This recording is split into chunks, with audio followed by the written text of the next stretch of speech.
Here's the truth. Starting a faceless YouTube channel is way easier than you think, but most people get it completely wrong, and that's why their channels never grow. So today, I'm breaking down exactly how to start a faceless channel that actually gets views and subscribers. And at the end, we'll even go over how to make more money as a faceless creator. But first, here's the guide you need to get started. Let's begin by defining what I mean by a faceless channel. In this case, a channel where the creator themselves do not appear on camera. This could look like voiceover content, text-to-speech animation, slideshows, hands-only shots, POV, gameplay, AI, or even stock footage. Why is this model so attractive? Numerous niches are more about information or experience than personality. It allows for anonymity, which reduces pressure and risk. It's easier to scale, outsource, and batch content, and overall, there's a lower production overhead, meaning you don't need to invest in camera gear, lighting, etc.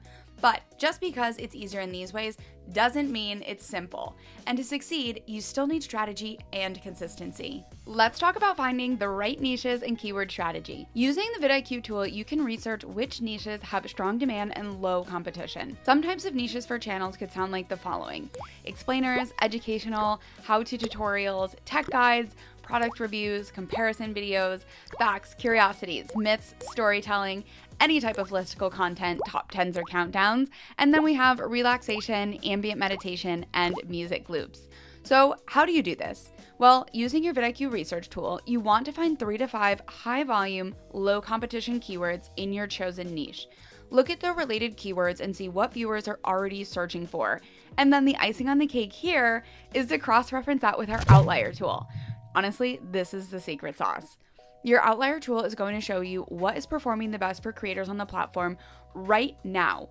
And those videos are reaching a wider and new audience for those creators. Seriously though, this is where you want to begin. Now, moving on to thumbnails, titles, and packaging. Just because you don't have your face to build an emotional connection doesn't mean you don't need to build one. And I would argue your packaging matters even more. You want to focus on titles that promise intrigue, benefit, curiosity, the things we continuously talk about here at vidIQ for what makes a good title. That's not going to change for a faceless creator. Your thumbnails could change a bit. You still want to focus on high contrast, clear imagery, and impactful text. However, in this instance, you might be relying a little bit more on using text, and you might be relying more on having a very crisp and clear image, since you're missing one thing, which is potentially yourself from the thumbnail. Now, even traditional channels choose to use faceless thumbnails, and they're often even more successful at reaching a wider audience because you don't need any kind of connection to the person on the thumbnail to be interested. So we do want to keep traditional practices alive, but we also want to focus a little bit heavier on the branding. Even in faceless channels, consistency matters.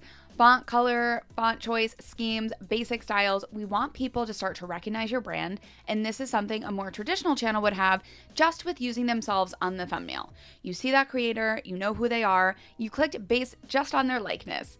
Well, we need to make sure we are implementing the same thing for your audience. It's just going to come across in different ways, like the font or the color. So this is super important thing, and of course the packaging is always going to matter. It's just going to look a little bit different. Now, product and scaling content.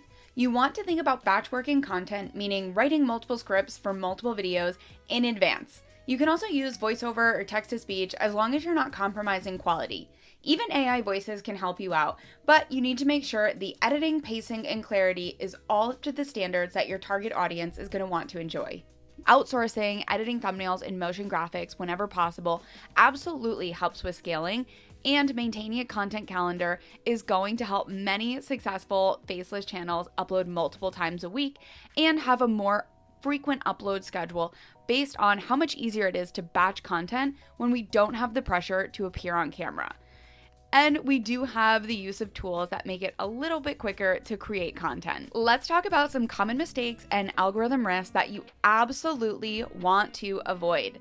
Here are pitfalls creators often fall into: using copyrighted music or stock footage improperly, which of course runs the risk of strikes, copyright claims, demonetization, having poor audio quality. This is probably the one we really want to highlight.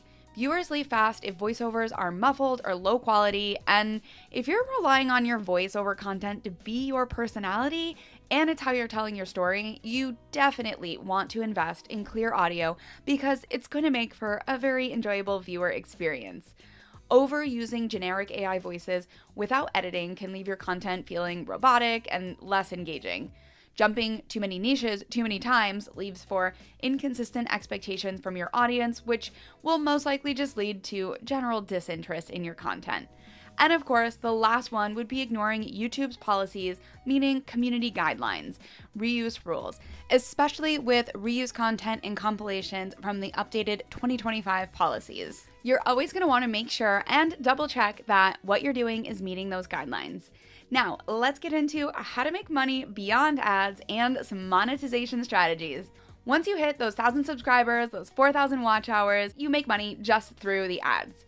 And it's a good start. But moving on from that, we jump into affiliate marketing. This is where the magic can really happen. You can pick products that are related to your niche, recommend them in your content, especially if you're a creator doing tutorial content, review content. These links go in your description.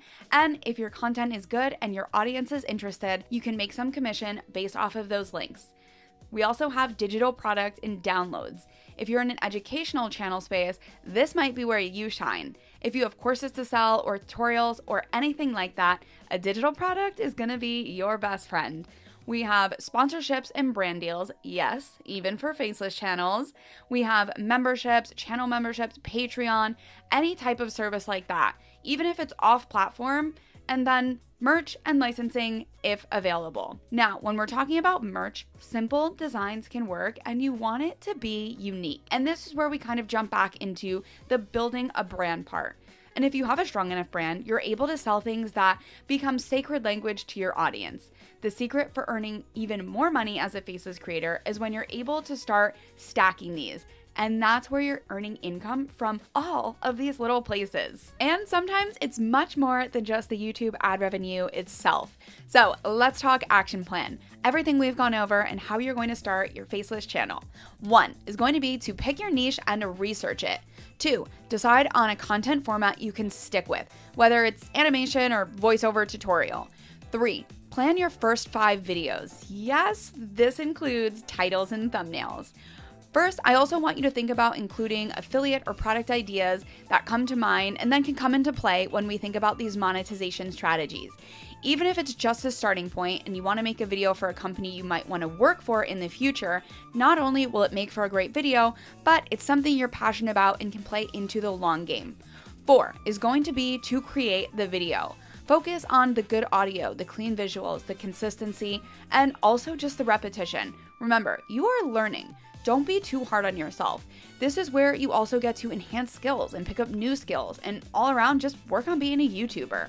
5, publish regularly. Monitor your retention, monitor your click-through rate, and your comments. See what types of content are performing best. When we're thinking topics and ideas, use that as inspiration to double down on things and see if you find more success. Faceless channels are not slowing down on YouTube, and it's giving everybody the opportunity to start a channel.